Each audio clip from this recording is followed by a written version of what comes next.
Hello and welcome. I am not your regular host.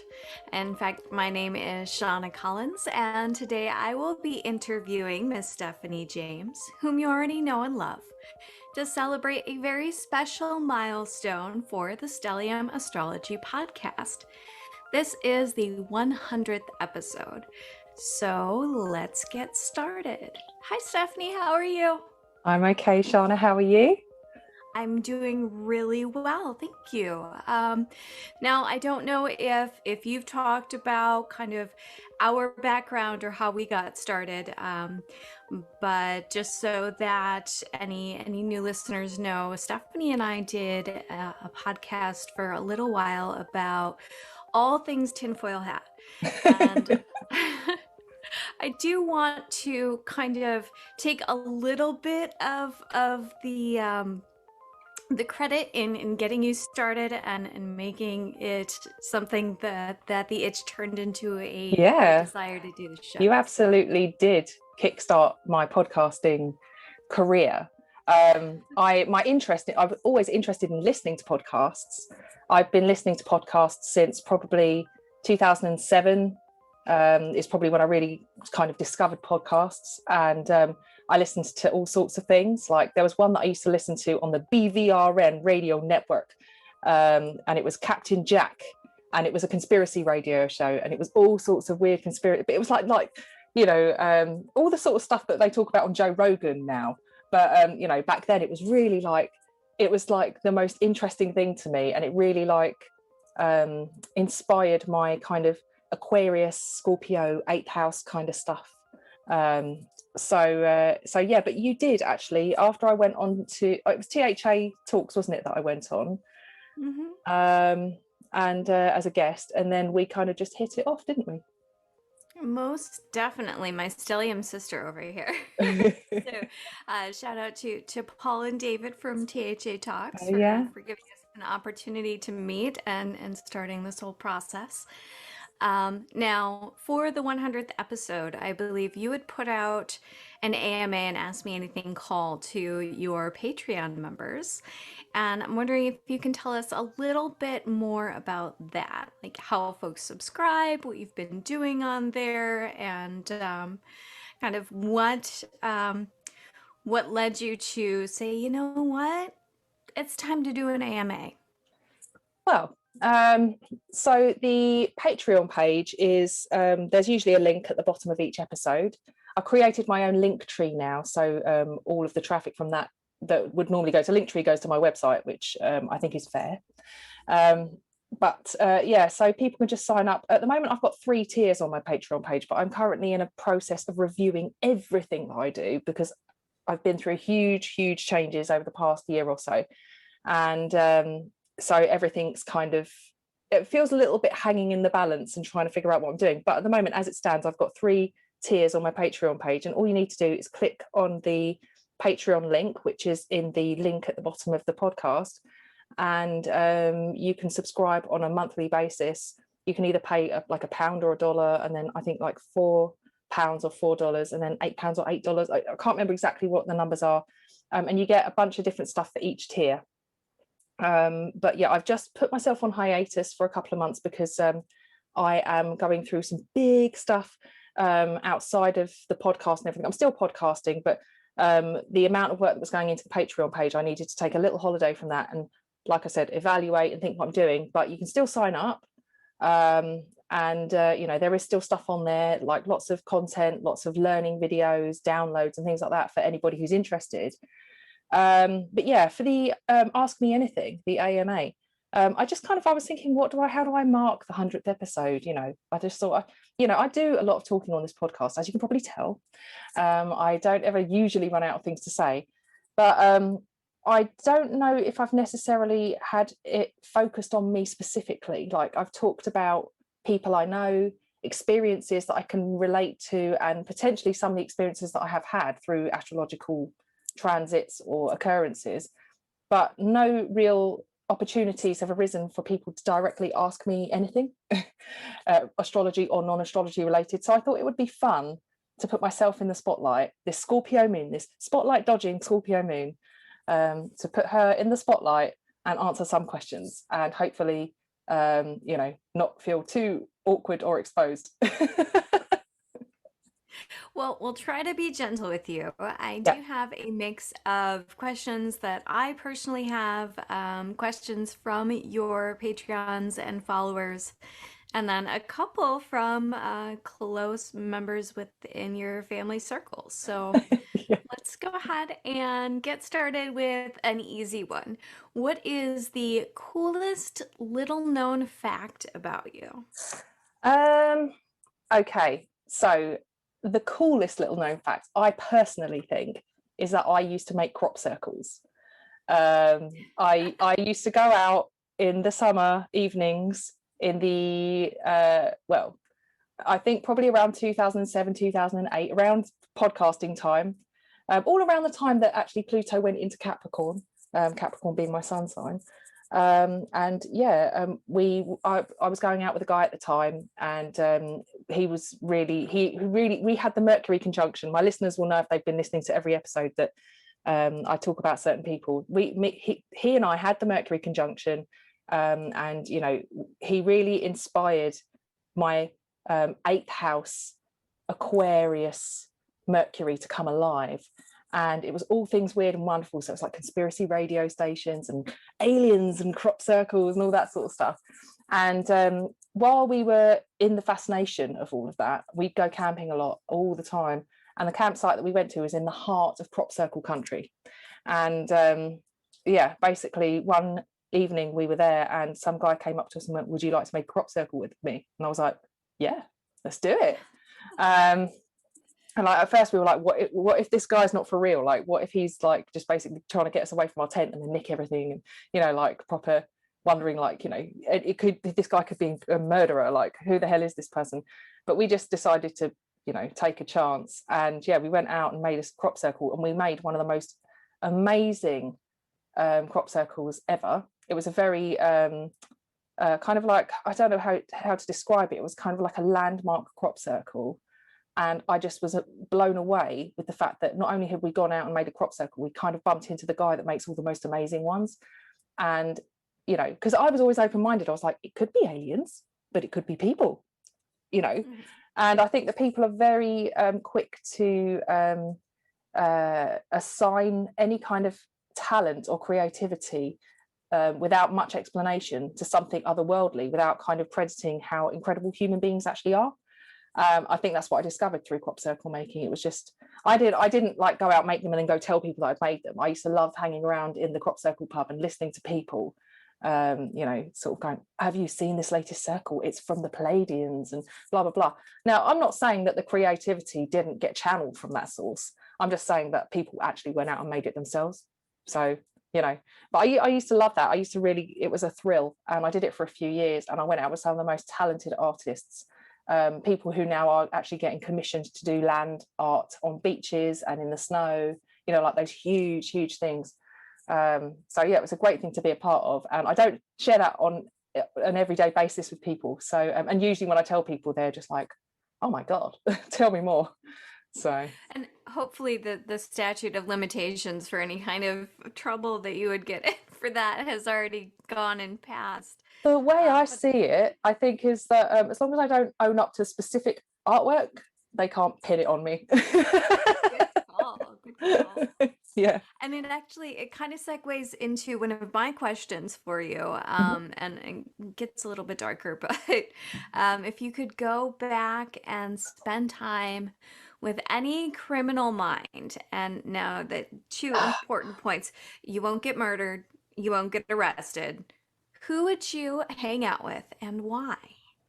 Okay. Now it's really difficult actually to answer this, because there's so many criminal minds, and also, like, I've been very interested in quite a few, but there is, like, immediately, and this is weird, I don't know why, my mind went to Jeffrey Dahmer, and I'm like, why do I want to hang out with Jeffrey Dahmer? Seriously, like, that guy is crazy. But there is something very there's something very normal about him. I mean, aside from the stuff he did, like, he was a normal kind of person. Well, I say that, but like the things that he did were not okay. But if we're not going to go down like a serial killer route, I don't know really. Like, you know, I watched Mindhunter. Did you watch Mindhunter? Oh yeah. Now, what's that guy called? What's the big tall guy? The big tall guy that he kind of befriends, and him, I can't remember his name. He was in it. Is it Ed Kemper?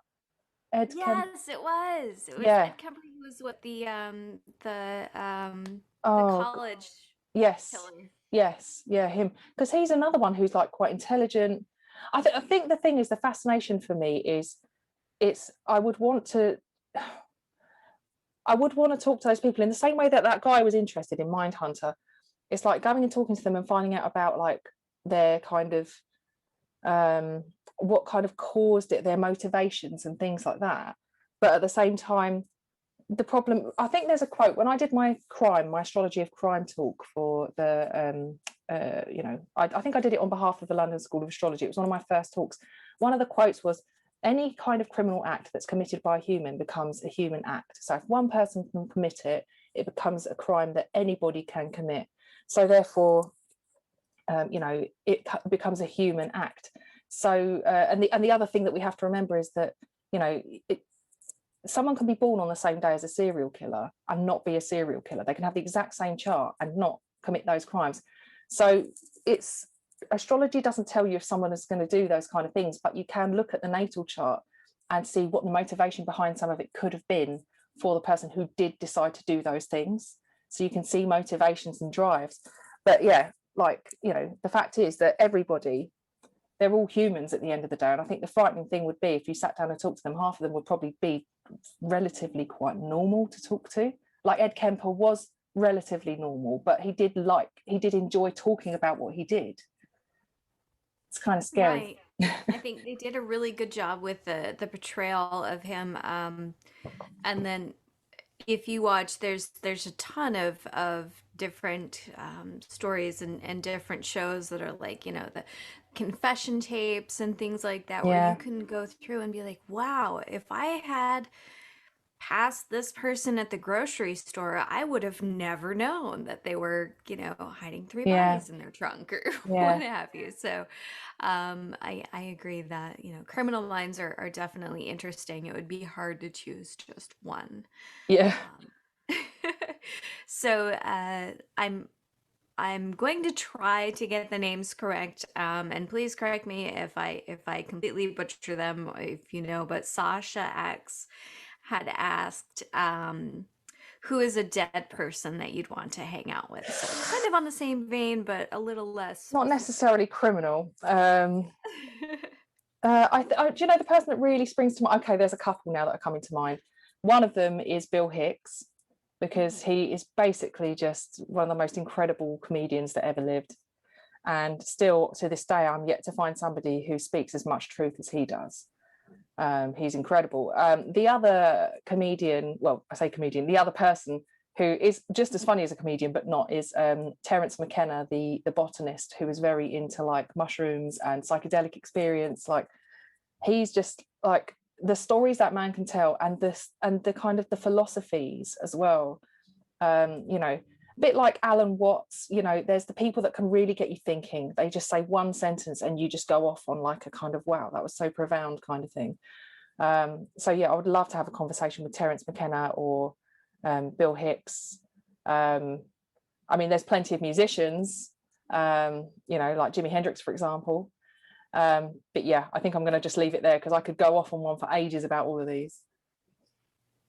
What do you think you would do? Like, would you do mushrooms with Terence McKenna? Oh gosh, I don't know, because I think I'd be a bit. I think I'm too like. Maybe when I was younger, I might have been a bit more adventurous. But I probably would have to do mushrooms with Terence McKenna, wouldn't I? You couldn't not, could you? Yeah. Yeah. I mean, the thing is as well, like in this country, you know, I don't know about in the US. I'm pretty sure they probably are, but in the UK, they are starting to really explore the medicinal, you know, healing qualities of psychedelics, as well as like, you know, cannabis and stuff like that. So now we can get cannabis on prescription in the UK, which isn't widely publicized, you know, like it's not many people know that. But you can get it on prescription in the UK, and they're starting to look into like very seriously look into the research that Timothy Leary started back when he was working as a professor in Harvard and did some very, very questionable medical trials with LSD. But, you know, Timothy Leary, Terence McKenna, Robert Anton Wilson, that whole kind of psychedelic movement, you know, figureheads, I find them all very fascinating people.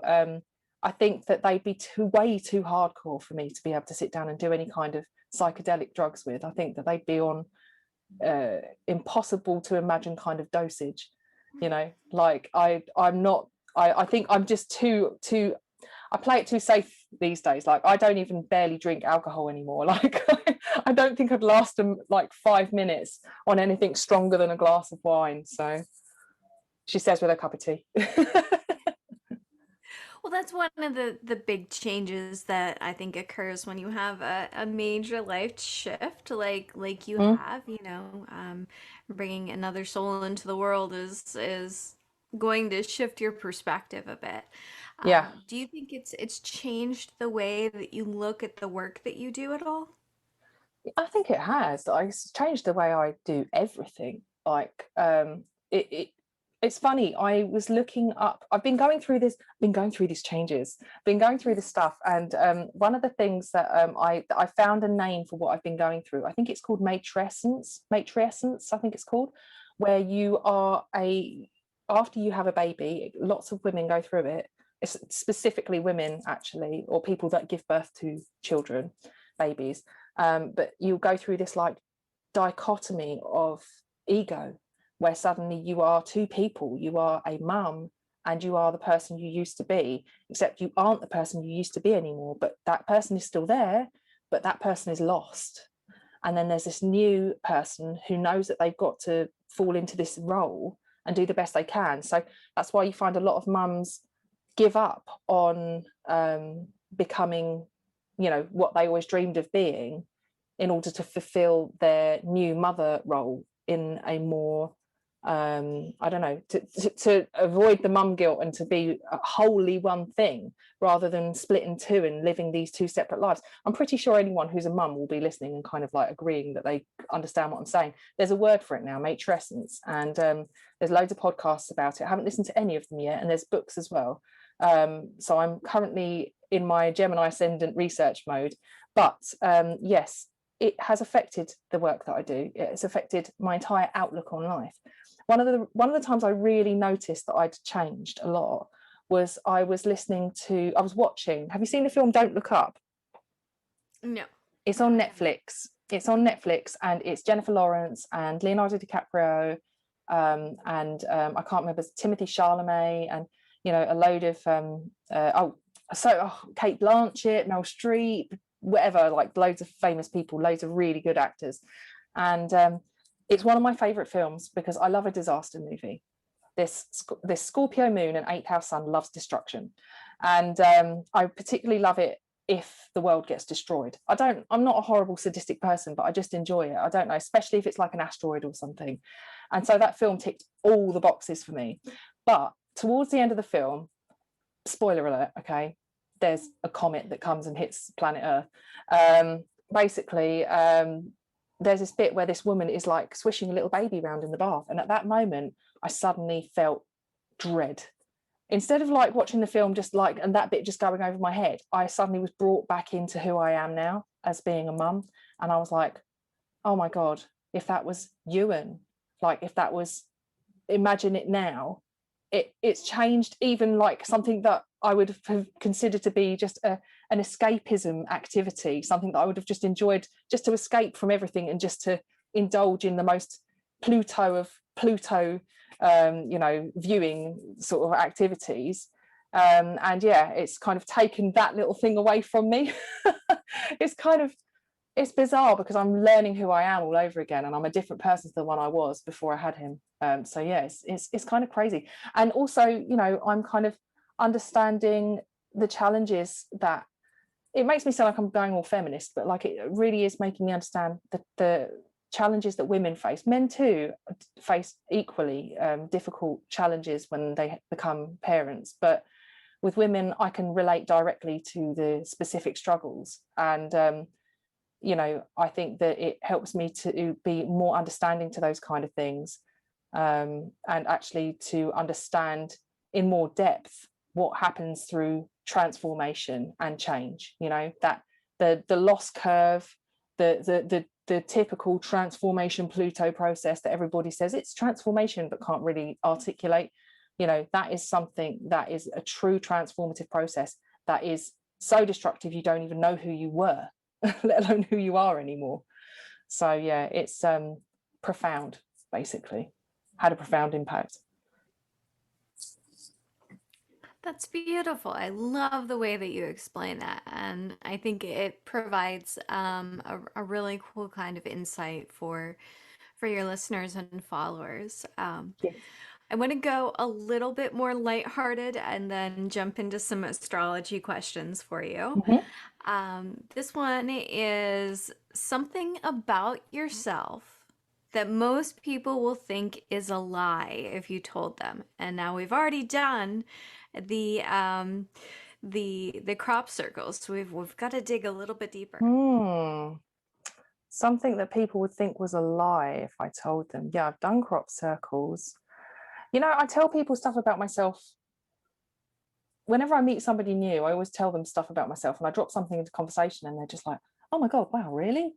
Because to most people who are, I don't know, like just, I'll say normal, like people that haven't lived kind of a bonkers life like me, I guess I'm kind of weird. Off the top of my head now, I'm trying to think of something.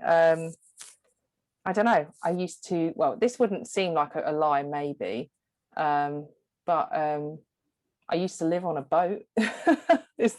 Would people think I was lying if I said I actually lived on a boat for a while?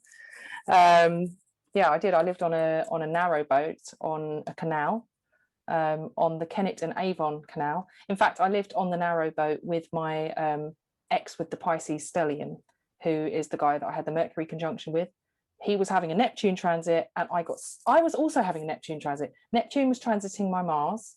Saturn's there at the moment, but Neptune was transiting my Mars, and he had Neptune transiting his Sun not long after I'd had my Neptune to my Mars. So that was when he ended up getting the boat.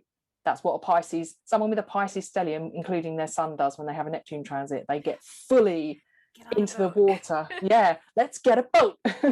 And so yeah, he got a boat, and the boat had problems and it would often sink.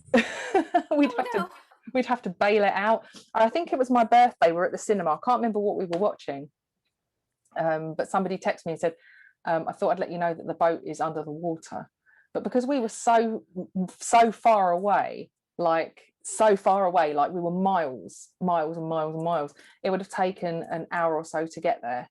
So I just didn't tell him until the end of the film. I just waited until the film finished. I went, I just wanted to tell you, yeah, there's nothing we could do. Like, so I just said, yeah, just by the way, the boat sunk. One of the saddest things about that was that I had some Ozzy Osbourne slippers, and I love my Ozzy Osbourne slippers, and they got ruined. They got totally ruined. But yeah, that boat was a true Neptune transit kind of boat. It was just there was so many problems with it. The engine had problems. It would the reason the boat sank was because boats have something called a bilge pump, where you press a button and it pumps water out from the I can't even think of all the terminology now, but through the boat, that water goes into the boat as it's moving along, and then you use the bilge pump to pump the water out. And if you leave the bilge pump on, it lets water in and in and in and in. And we didn't leave that bilge pump on, but people would often come on the boat and go, oh, I wonder what that button does, and then just press it and then not know, and then they're like sinking the boat and they didn't realise. But we did have an engineer come on the boat to look at the engine, and he pressed the bilge pump but didn't switch it off. Now, you could say that we should have checked it and made sure it was off, but we didn't. And yeah, so numerous times it sunk. On one time, it was my birthday, and we didn't have anything to pump it out properly with either. So bailing out took a long time. And then there were like these mushrooms that grew. It was a really horrendous, horrific, awful, rubbish, but wonderful at the same time. Like when it worked, it was amazing. But when it didn't work, it was awful. It was truly challenging. But yeah, don't know if people would think that was a lie to hear that I lived on a boat at some point or another. but that's the best I can think of right now. And as soon as we stop talking, I'll think of a million things that were better than that. But right now, that's all I can recall. So, living on a sinking ship. That's a Neptune transit for you. Yeah.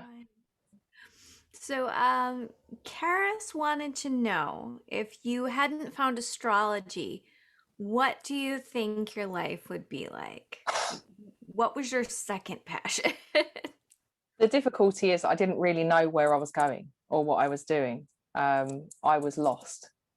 And astrology found me at a time in my life, or when I say it found me, I was interested in astrology for a long time, but the serious study of astrology, which didn't even start off serious, by the way, I didn't know what I was going for, what I was going to do, but I felt drawn to going to astrology school. My other option that I was seriously considering was studying anthropology at Goldsmiths University. So I was like, oh, astrology or anthropology. And I spoke to my sister and she was like, oh, I think that you'd really enjoy astrology. And, you know, she kind of gave me the nudge. But I don't know what I'd be doing, to be honest with you, if I hadn't have gone to astrology. Well, the thing is, I used to be quite, I was at a point where I was quite depressed. I'd been going to therapy for a number of years, and I'd been on antidepressants and all sorts of things. I was living a life where I was like taking tablets just to function in daily life. And it was one of the things that, as soon as I started studying astrology, I looked at my chart, and when I understood enough about astrology, I realized that I am a Capricorn with a Gemini ascendant and a Scorpio moon. So I am prone to, Gemini ascendant's prone to mood swings. You know, Capricorn is quite melancholic. Scorpio moon is also quite extreme mood swings, can be. And I suddenly was like, this is just who I am. I don't need medication for this. And you know, and then I looked, I've got like a Jupiter Uranus conjunction in the 6th house, and I was like, well, there goes your kind of manic, kind of like, you know, being okay one minute, and you know, like it's like they said that I was a bit manic, like manic depressive, but as soon as I discovered that actually, yes, I have highs and lows, and they might be a bit more extreme than most people, but that's just how it is for me, I just stopped taking my medication. I wouldn't advise everybody do this, but I actually you know, just realized that it was doing me no good. Like, it got to a point where I'd look at the tablets and I'd just be like, I felt sick just looking at them. Like I just knew it was wrong. So yeah, I stopped taking them, and I just took each day as it came. And if I had problems, I would look at my tarot cards, or I'd look at astrology. I'd see what was transiting. I'd see that there was a time frame in which astrology like could literally pinpoint when things would get intense and when they would ease off a little bit. And so instead of taking medication, I just managed my challenging chart aspects with astrology. And so you know, I was having a conversation with my partner the other day, and I said to him, it's no coincidence that I've been, you know, doing astrology for X amount of years, and that was the same time that I stopped taking my medication, and have been successfully off medication for so long. Now, I'm not saying I haven't had difficult times, and I haven't consulted like hypnotherapist for like anxiety issues during the pandemic, or like taken homeopathic remedies. You know, I'm open-minded, and I'm not to say that I would never ever take medication again if I needed it. However, I don't think I've ever needed it in the way that I thought I did prior to learning about myself with the depth that astrology provides. So yeah, if I hadn't studied astrology, I think I'd have probably still been in a pretty rubbish job, hating my life, with no kind of real. I think what I get with astrology is a sense of hope and a little bit of magic on a daily basis, you know. And I think that that's the one thing that it provides, that unless I found something else, who knows, I might have gone deeply into a religion or something, I don't know. But I feel like astrology empowered me to be the co-creator of my reality, rather than allowing me to give that power to somebody else, or feeling like I had no power at all, you know. So yeah, I don't know about specifically where I'd be, but I kind of feel like I know how I'd be. See, that's one of the things that I think you said that really resonates, is that, hey, it found you. And that there is something about the path that finds you as opposed to the one that you kind of carve out for yourself. And I am so thankful that you found it. Me too. Okay, so on that same kind of thought process, I do want to ask, now you said that it was your sister that kind of gave you the nudge to follow the path into astrology, right? Mm-hmm. Yep. So when you kind of announced it to the world and you said, hey, you know what, I found this thing, I'm going to follow this path and see where it takes me, did you have anyone in your life that gave you pushback, or was everyone kind of like, oh no, that makes sense? I think most people were supportive, like the people that really knew me. Like, I think because people knew how unhappy I was working in the civil service, and I just really, there was just no passion for what I was doing.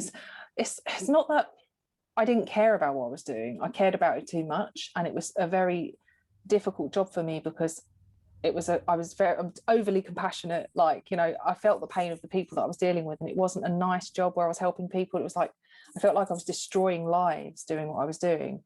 Working in immigration, basically. And yeah, I struggled with that. I had a very personal struggle with it. So yeah, I tried a number of different jobs within that, and it just didn't work for me. So yeah, I think people knew how much I struggled with that, and they knew that I needed to do something that was much more me, basically. So yeah, my sister obviously was encouraging. My mum was good about it. And though I really got on everyone's nerves, because anyone who studies astrology, when they first really get into it, all they do is they talk about it all the time. They go, oh my God, blah, blah, blah. Anyway, I did. And I annoyed everybody because I was just going on about astrology constantly. But yeah, it was just one of those things where, you know, I would meet people. I have done an episode on this. I can't remember what the name of the episode is now. I think it's I wrote an article as well, like 5 common reactions, or, you know, 5 reactions I get when I tell people I'm an astrologer. And yeah, often people would just, I get all sorts of reactions when I talk to people about it. But some people get confused between astrology and astronomy. But some people think I'm, you know, crazy. They literally look at me like I'm crazy. Some people, yeah, they just don't understand it at all. They just don't get it, because a lot of people think when you say you do astrology, or when you're going to study astrology, they literally think that you're studying that little segment in the newspaper. Like, how could you go to a class and study that, like just that one thing? Like, the depth that you have to study astrology at, as you can see, I'm on episode 100 of my podcast. Like, the potential to study this is, I think, never ending, actually. But for people who don't know, they think that it's like a very shallow, one-dimensional subject, which is basically designed to alleviate boredom on your daily commute or something, you know. And yeah, to those people, yes, I am wasting my time if I'm going to go and study something like that, but I'm not. You know, the thing that I'm doing is deep soul searching and helping people answer some of the questions that they can't find answers to, you know, because they have no understanding of how long a certain transition in their life is going to last for, and whether or not they're going to feel able to continue with a certain area of their life, or certain activity, or certain relationship, or whatever, during this period. So I'm kind of like a weather girl, or like, you know, somebody who can kind of just help to see a window into you know, the unseeable, just for like a brief period, to give some insight. And sometimes I can't give direct insight, but what I can say is, you know, this was a similar transit to what you had, you know, 8 years ago or 15 years ago or something. Can you remember where you were working, what you were doing, potentially how much you were earning, the people you were speaking to? And suddenly they'll go, oh, there was a similarity actually between now and then. And then I'd be like, well, that and what you learned from that period may be the direct kind of advice you should be giving yourself right now? You know, it's like I can't always be the person to tell you what to do, because that's not what I'm here for. But what I'm here for is to guide you through the periods, to almost help you to get in better touch with yourself during these times. Do you know what I mean? So yeah, basically I went on a bit of a tangent there, as my listeners love me to say. I waffled on a bit there. Well, I think there's a lot of misconceptions about astrology, and it can be very difficult, I would assume, to be in a position like you're in and have people kind of wonder, well, how do you spend so much time and energy on something that, is just that little blurb in the newspaper? Yeah. But it is a very in-depth thing. It can be very cerebral. It can be very cathartic as well, when you start to uncover some of the things that you didn't realize were a part of your astrology. Yeah. I do have a question from Maria that is, what aspect in your natal chart do you love the most? And what aspect do you find the most challenging? That's a really good question, actually. I really liked that one. I think the aspect that I love the most, that I didn't even know was there for a long, long time, was my Mercury-Jupiter sextile. So I've got the Jupiter-Uranus conjunction, and I've got a Mercury and Venus conjunction. So it's Jupiter sextile my Mercury-Venus. So already the Mercury-Venus makes me the sweet talker. If you've got any bad news, give it to me, and I'll tell you, and I'll soften the blow. But actually, that Jupiter getting in as part of the sextile, I just think it gives me a very positive outlook. I mean, like I said, I've got like a very moody chart. Like my chart is there's some challenging stuff in there. Like, not only have I got like Sun, Capricorn, Moon, Scorpio, and my Gemini ascendant, which is, at best choppy. I've got like a Saturn Pluto conjunction, which is anchored to my Mercury Venus conjunction by square. So that is a very challenging aspect in my chart, that Mercury Venus and that Saturn Pluto, the way that they tie into each other. It makes me a great investigator. It makes me insanely obsessive and serious about the things that I love.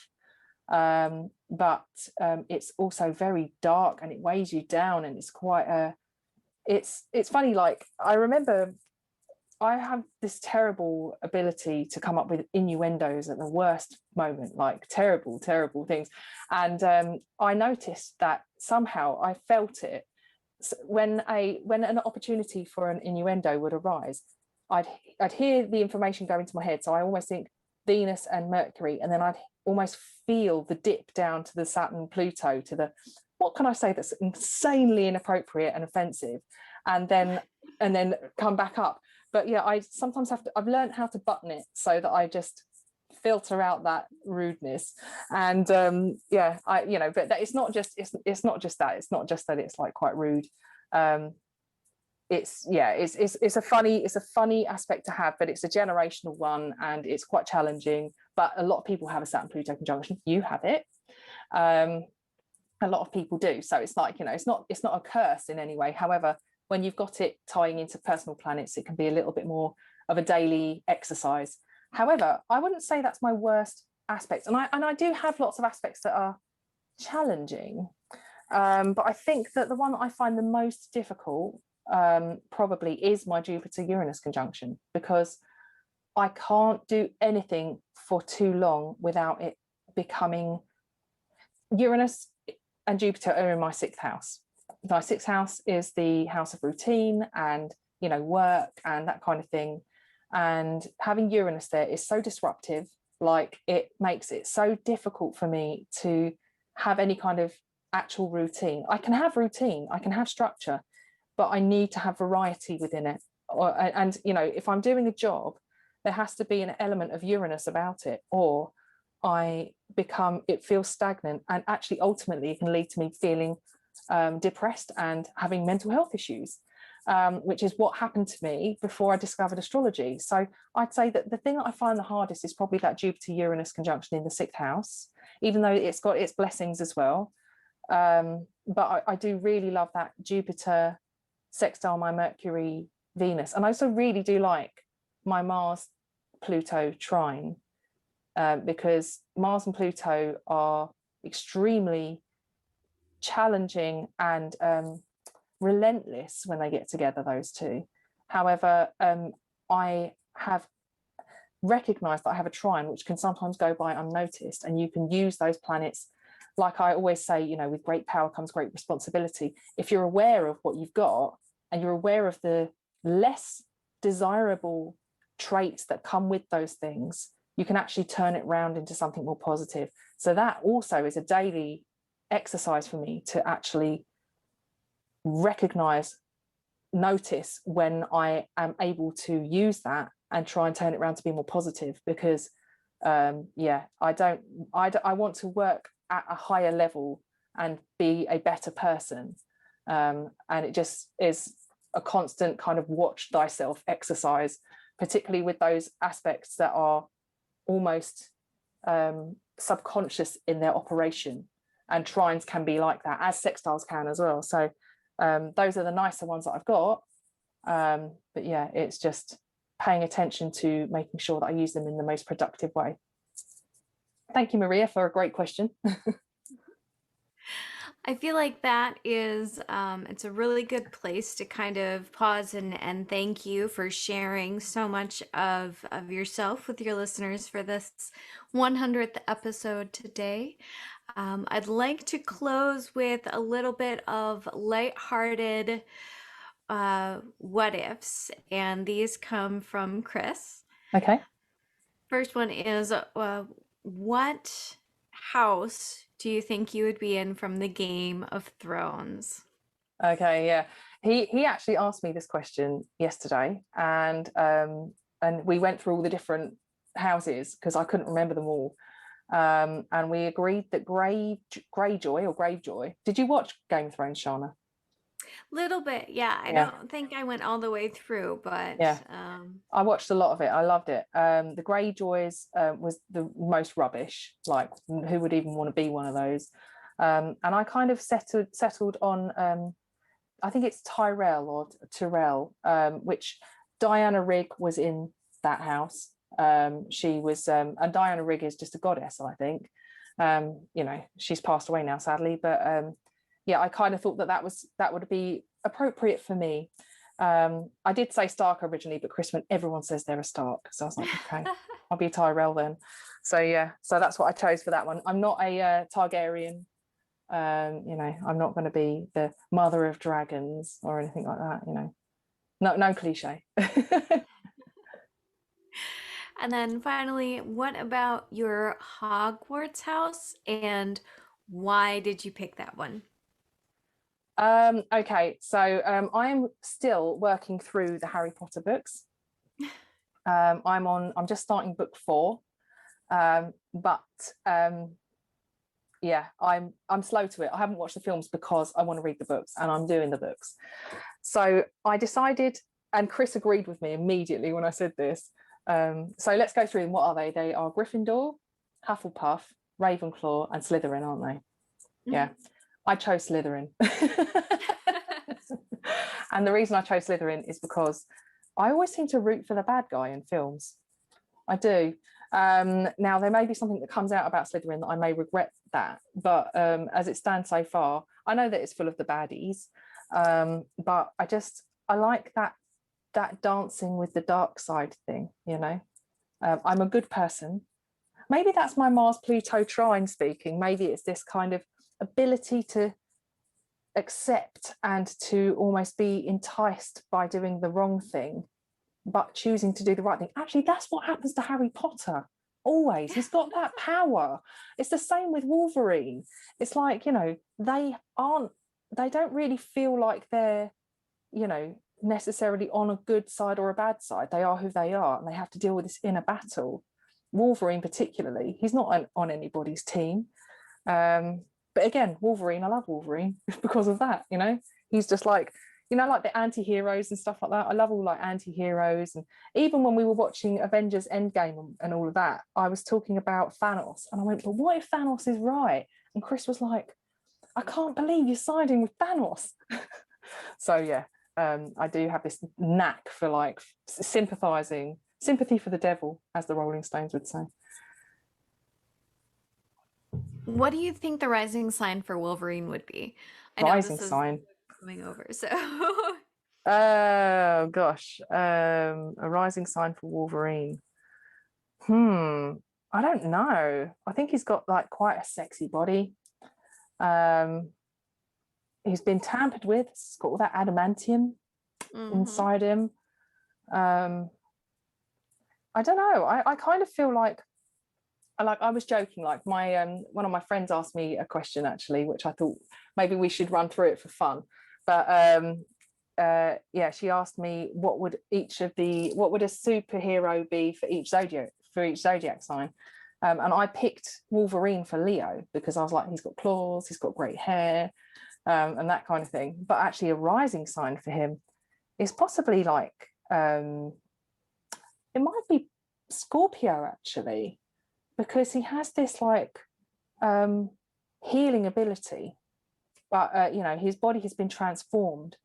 But it might be that he's like it could be that he's, if we're going to pinpoint in like ages and stuff, he could be a Pluto-Uranus conjunction rising in Virgo, because you know, he's had a lot of like technological amendments to his body and gone through transformation. But if we're just going for just pure rising sign, no planets, then possibly Scorpio, I think. I don't know. What do you think? Like, I think that Scorpio rising might be good for him because he's brooding, he's his own person, he's quite private, he doesn't know much about his past. It's a discovery. He wakes up to who he actually is. But actually, yeah, I don't know, there does feel this kind of transformative Scorpio kind of thing about him. Yeah, I think so. Do you want to run through the superheroes of the zodiac? Let's do it. Yeah, let's see. So which superhero would each zodiac sign be? So for Aries, I had Iron Man. I actually talked through these with Chris earlier, and he agreed with me on a lot of them.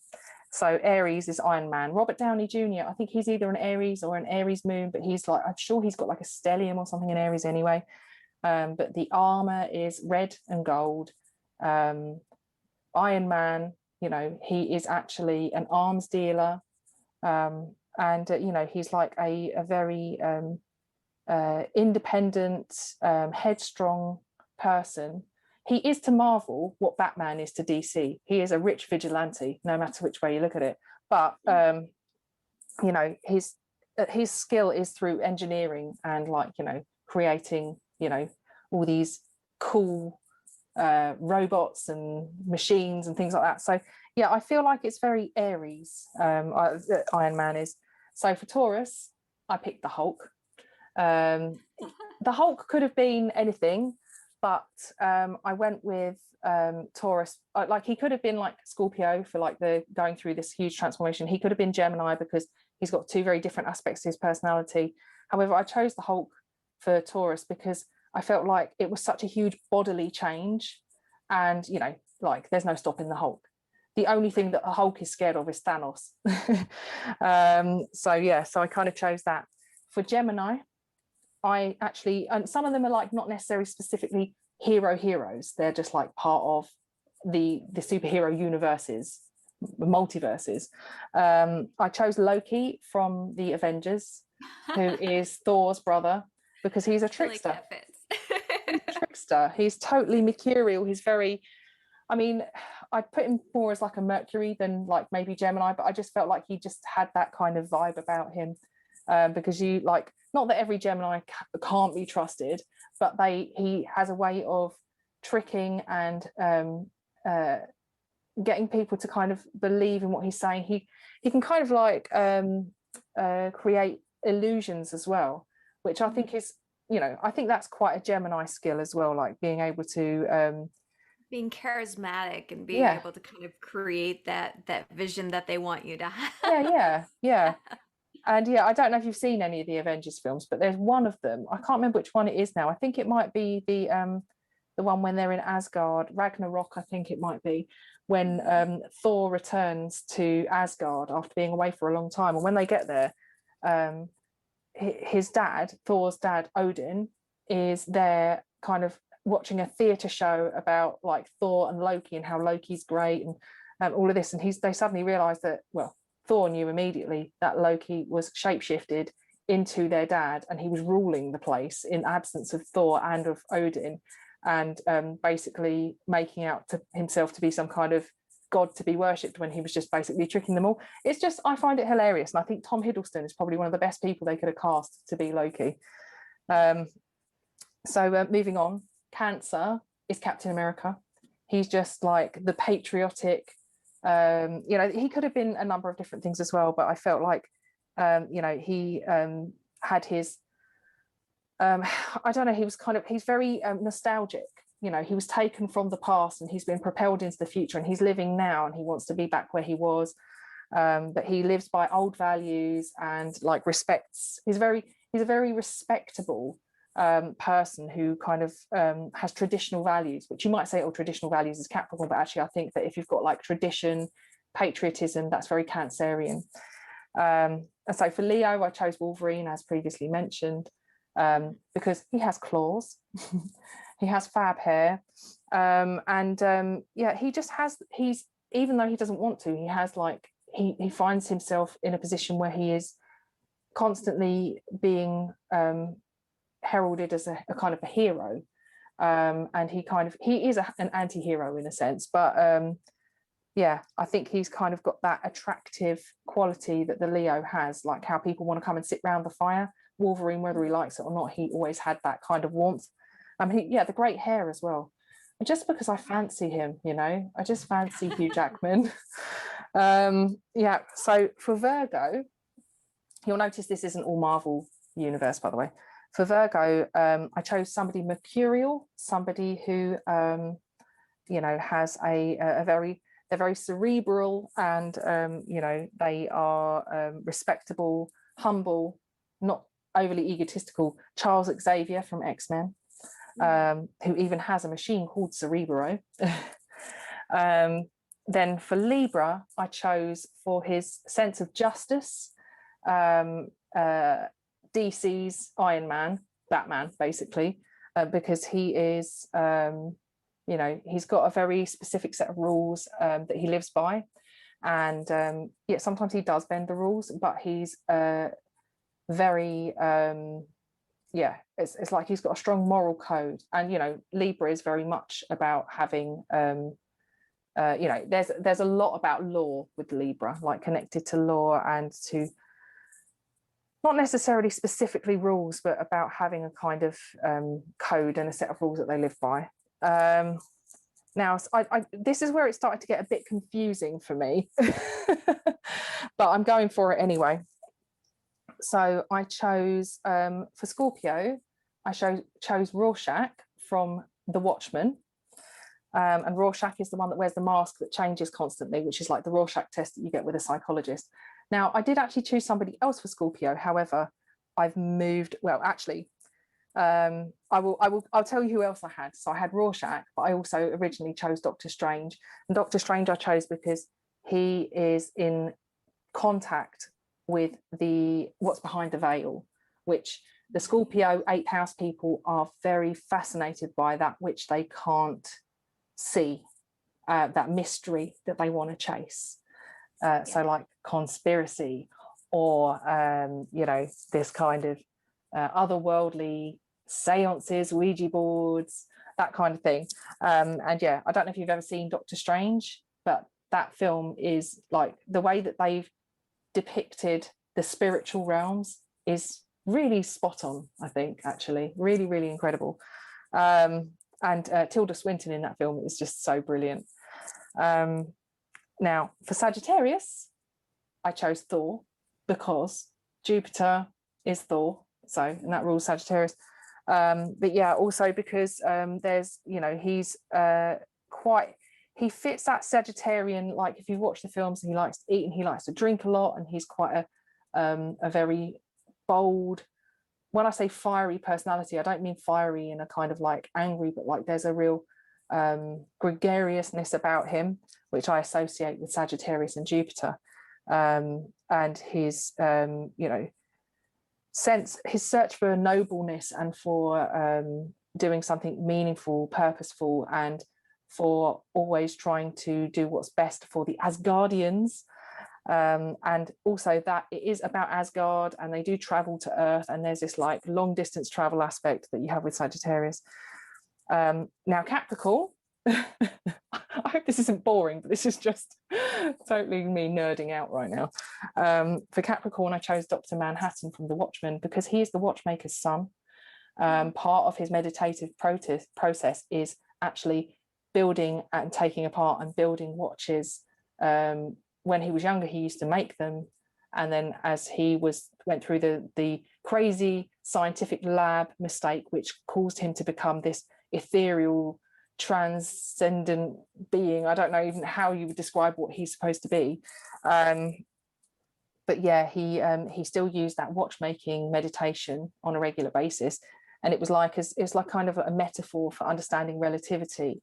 And I feel like his understanding of time and understanding of having lived and manipulated the material realm through through doing scientific experiments that they were doing while he was working as a scientist, but also through the mistake that was made that caused him to become this being, this kind of radioactive being. I don't even know what the hell he is. I feel like that he fits the kind of Capricorn. There's a melancholy. The longer he's alive, the way he is, the more he feels disconnected to earthliness. And I feel like that is a very Saturnian thing, that the longer you're alive, like the more reality you have to handle, the more melancholic it can become, or perhaps the opposite. The longer you do it, you get better at it, but there's a real sense of disconnect with reality. I like that because every Capricorn I know kind of has a certain aspect of that world weariness. Like, this is you feel like an old soul and you've done this so many times. And it's just like, all right, come on. Yeah, it's definitely a Saturnian thing, if not a Capricorn thing. And they can be quite gifted in doing world stuff like this reality, but it can be challenging at the same time because just because it's a gift that you're able to do it and you can function that way, it can still feel like a treadmill getting up every day. So Aquarius, second to last, we're close to the end now. I chose Star-Lord, which is Chris Pratt's role in Guardians of the Galaxy. And the reason I chose him as Aquarius is because he is just a misfit, just like every other one of the Guardians of the Galaxies. They're all kind of like the rejects, the runaways, the ones that didn't quite fit in. He got abducted when he was a child. All he had with him in his backpack was a tape that his mum made him. So he's still listening to music from the 1970s. And he's just so quirky, but it works for him. He's got that real Aquarian vibe. That's my feeling on Star-Lord, and I love that. I think the Guardians of the Galaxy films are probably my favorite ones. I don't know, it's difficult to say, but yeah, also the other thing is that he finds a community. They're all weirdos, they're all misfits, but they all come together as a community and then fight crime together. And then my final one for Pisces is so obvious, but it's got to be said, is Aquaman. That film is so Pisces, so Neptune, actually. Like even the way that like he goes drinking in the pub, like he's just like one of the guys drinking in the pub, and he like comes up onto, like when he comes to land from the ocean, he's doing the most Neptunian stuff that he could be doing, but then he goes to rule the oceans again. So yeah, that's my superhero thing. My friend asked me that, and she probably did that because she knows I like my superhero films. So yeah, nothing wrong with nerding out on the superheroes. I think that those kind of tropes, those examples of humanity's best and worst aspects are important for us to have in our. Very true. So I do want to thank you for inviting me to interview you for this 100th episode of the Stellium Astrology Podcast. You're welcome. Thanks for letting me be a part of it. Wonderful to spend some time and get to know other aspects about you, Miss Stefanie James, that I did not know. Yeah. If there's anything you want to kind of close with. Yeah, well, just to say thank you for doing it. It took a while for me to figure out how I wanted to do this. And it just felt like a bit of a no-brainer to get you onto the show, because it's felt like a bit of it's brought back some old memories, like of us doing this before. So it's been really, really nice. It's also been a bit weird being the interviewee. It has been odd. I don't think we answered all the questions, so I do apologise if we didn't answer every single one, but I didn't want the episode to go on forever. And guys, how I just talk and talk. If you are listening to this episode on your podcasting platform, bear in mind that there's actually an enhanced podcast on YouTube. And while you're over there, if you don't forget to subscribe. And if you do subscribe to my channel and you'd like to be in with a chance of winning a Magic of Eye astrological almanac towards the end of the year, all you have to do is screenshot that you've subscribed and email me at Stefanie@stelliumastrology.com. Stefanie spelled Stefanie. I apologise if you've got any background noise during today's episode. I live next to a rugby stadium and they are playing today, and they are noisy. That must be my Moon Mars Square. Always living next to stadiums. I don't think I've got anything else to say other than any links for anything. If you want to be on the podcast, if you want your chart featured, which I will be getting back to that soon, can all be found in the link below, which I've created, which should take you to a link page on my website, where you can find what you want and where you want to go. But the general way to go is to sign up to the mailing list, because that's where most of the stuff is happening now. So thanks very much, Seana, for coming on, for being my interviewer, for taking a walk down memory lane with me. I really appreciate it. Full circle, actually. Yeah. Where we started was me interviewing you for another show. So we have gone full circle. And we've just recorded this just at the end of a Mercury retrograde, so how appropriate. Yeah, so thank you very much. Take care, hun, and hopefully we'll get a chance to do something like this again soon. Yes, thank you. Take care. Take care. Bye.